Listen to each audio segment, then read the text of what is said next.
Bastar Olympic 2025 का पहला schedule जारी कर दिया गया है। 25 अक्टूबर से 5 नवंबर तक प्रतियोगिताएं होंगी।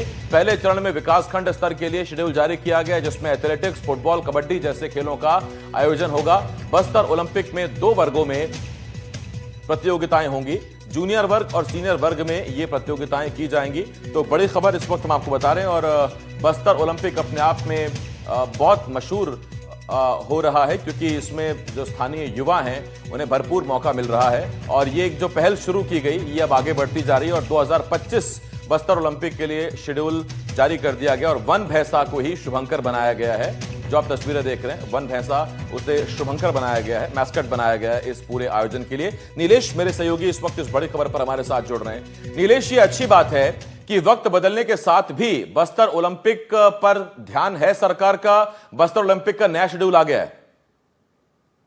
बिल्कुल, देखिए, न सिर्फ राज्य सरकार बल्कि केंद्र सरकार का भी ध्यान है, क्योंकि जब अमित शाह कुछ दिन पहले जब बस्तर आए थे तो उन्होंने इस बात का जिक्र किया था कि बस्तर ओलंपिक, बस्तर पंडुम जैसे जो आयोजन है वो बस्तर की सांस्कृतिक परंपराओं और जो स्थानीय खेल है उसको बढ़ावा देने के लिए सरकार के सबसे केंद्र बिंदु पर है। और इससे जो इसका फायदा ये है कि जितने भी यहाँ के स्थानीय युवा हैं, स्थानीय जो खिलाड़ी हैं, उनको एक अपनी प्रतिभा दिखाने का मौका मिलता है। इसका पूरा जो मापदंड तय किया गया है वो इस पर ही है कि पूरे के पूरे जो भी खेल होंगे वो एक तो स्थानीय परंपराओं और जो सभ्यताओं के खेल हैं, जैसे कि तीरंदाजी है, जैसे कि वहाँ की मलखंब है, या फिर अन्य जो खेल हैं उसमें भी युवा हिस्सा ले सकेंगे। और इसमें अलग अलग आयु वर्ग भी वो किया गया है, उसके आधार पर भी खिलाड़ी हिस्सा ले सकेंगे। और पहले विकासखंड स्तर पर होंगे, वहां से जो बच्चे जीतेंगे, जो एक टीम जीतेगी, वो जाकर जिला स्तर पर कार्यक्रम होगा। फिर जिला स्तर के कार्यक्रम के बाद संभाग स्तर पर मुख्य कार्यक्रम होगा। सबसे बड़ी बात यह है कि जो मुख्य कार्यक्रम संभाग स्तर पर होना है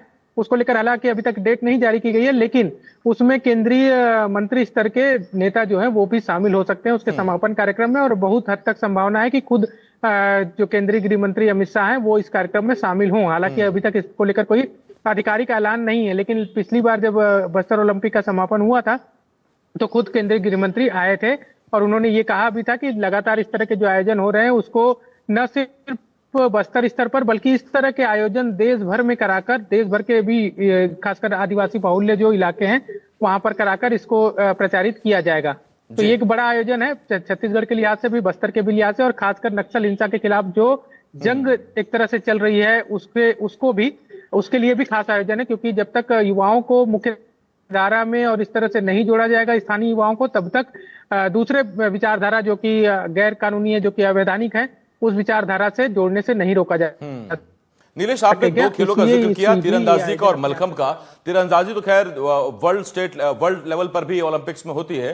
क्या कुछ स्थानीय खेलों को भी इसमें इस बार शामिल किया जा रहा है? कुछ नया बदलाव है कुछ, या जितने पुराने खेल थे पिछली बार उन्हीं खेलों में युवा अपनी प्रतिभा दिखाएंगे? देखिए, जो शेड्यूल अभी जारी हुआ है, देखिएगा उसमें पूरी लिस्ट है, जिसमें कबड्डी भी है और जो भी पारंपरिक खेल होते हैं आसिफ, ग्रामीण इलाकों के खेल होते हैं, आदिवासी इलाकों में कुछ ऐसे पारंपरिक खेल हैं, उन सारे खेलों को इसमें पूरा शेड्यूल्ड किया गया है।